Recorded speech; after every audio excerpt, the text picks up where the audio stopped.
क्या है चार्वाक दर्शन? चार्वाक एक मटेरियलिस्ट फिलॉसफी रही है और अगर फिलॉसफी में शास्त्रीय ढंग से 3 शब्दों का हम लोग प्रयोग करते हैं, तत्व मीमांसा, ज्ञान मीमांसा, नीति दर्शन। तो अगर इन्हीं के इर्द गिर्द हमें चार्वाक को समझना हो तो तत्व मीमांसा होता है बेसिकली मेटाफिजिक्स। जब हम फिजिकल रियलिटी के बियॉन्ड जो एलिमेंट है उसको जानने की कोशिश करते हैं तो मेटाफिजिकल क्वेश्चंस बनते हैं, जैसे आत्मा क्या है, ईश्वर क्या है, मैं क्या हूँ, क्या मैं शरीर हूँ या मैं आत्मा हूँ या क्या है। तो अगर हम मेटाफिजिकल पॉइंट ऑफ व्यू से चार्वाक को समझने की कोशिश करें तो चार्वाक केवल एक ही एलिमेंट को मानते हैं, वो है जड़। तो वो जड़वादी हैं। चार्वाक अपनी तत्व मीमांसा में जड़वादी हैं और उनका कहना है कि सारी सृष्टि की व्याख्या इसी जड़ तत्व से हो सकती है। अब देखिए, जो कंटेम्प्रेरी मतलब वेस्ट में जो चल रही है चीजें, जो साइंटिफिक ढंग से जिसको सही माना जाता है, वो हमारे यहाँ एक ऐसी प्राचीन फिलॉसफी रही है जिसका अभी कोई नामो निशान भी नहीं समझ में आता।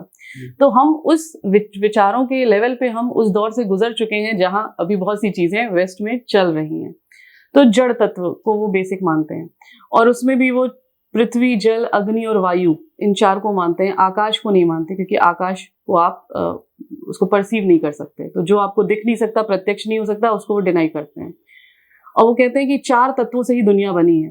लेकिन बाकी दर्शन में भी, जैसे मान लीजिए न्याय ने भी ये माना है, परमाणुओं को स्वीकार किया है, पर वो कहते हैं कि परमाणु अपने से तो संसार नहीं बना सकते, तो ये ईश्वर है, वो एक एफिशिएंट कॉज है जो इस मटीरियल कॉज से, मतलब परमाणुओं से संसार बनाता है। पर चार्वाक कहते हैं कि कोई ईश्वर नहीं है, कोई ईश्वर नहीं है, यही 4 तत्व संसार बनाते हैं, बनता है इनसे। कैसे बनता है तो उसके लिए उपमाएं दी गई है कि जैसे मान लीजिए पान है, तो पान में सारी चीजें जो आप लेते हैं उसमें कहीं भी लाल रंग नहीं है, चूना, कत्था, पत्ता जो भी है, पर उसको मिक्स कर देते हैं तो वो लाल रंग बन जाता है। तो कहते हैं कि इसी तरह ये जो 4 जड़ तत्व हैं, ये संयोगवश मिल जाते हैं और इनके मिलने से चेतना अपने आप बन जाती है। तो चेतना को क्योंकि चार्वाक भी डिनाई नहीं कर सकता, तो वो कहता है कि लेकिन चेतना किसी आत्मा का गुण नहीं है। जैसे बाकी इंडियन फिलॉसफीज में चेतना को आत्मा का गुण कहा गया। आत्मा सब्सटेंस है और उस सब्सटेंस का जो उसकी जो क्वालिटी है वो है कॉन्शियसनेस। ये कहते हैं कि चेतना है तो, बट वो बॉडी की क्वालिटी है, वो कोई आत्मा की क्वालिटी नहीं है। वो कहते हैं अब जब तक चल फिर रहे हैं तब तक आप चेतन है, और जब चलना फिरना बंद हो गया तो आपकी चेतना समाप्त होगी। तो सब कुछ वो केवल जड़ तत्व तक ही स्वीकार करते हैं, उसी को मानते हैं। और इंडियन फिलोसफी में मोक्ष का बड़ा इंपॉर्टेंट कॉन्सेप्ट है। पर चार्वाक के लिए मोक्ष क्या है तो कहते हैं कि मरणमेव मोक्ष, मृत्यु ही मोक्ष है, आप मर जाओगे तो आप मुक्त हो गए, ये है। तो तत्व मीमांसा की दृष्टि से वो जड़वादी हैं।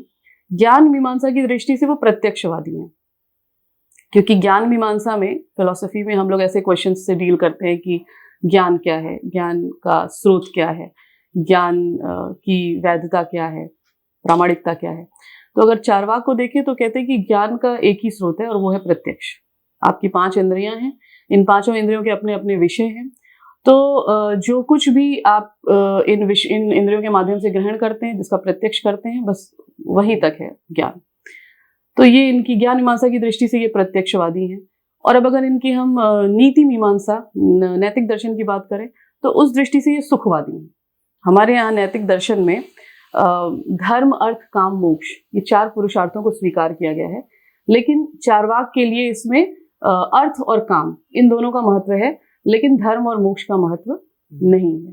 तो अगर आप एकदम एक लाइन में बताना चाहें तो चार्वाक की तत्व मीमांसा जड़वादी है, उनकी ज्ञान मीमांसा प्रत्यक्षवादी है और उनकी नीति मीमांसा जो है वो सुखवादी है।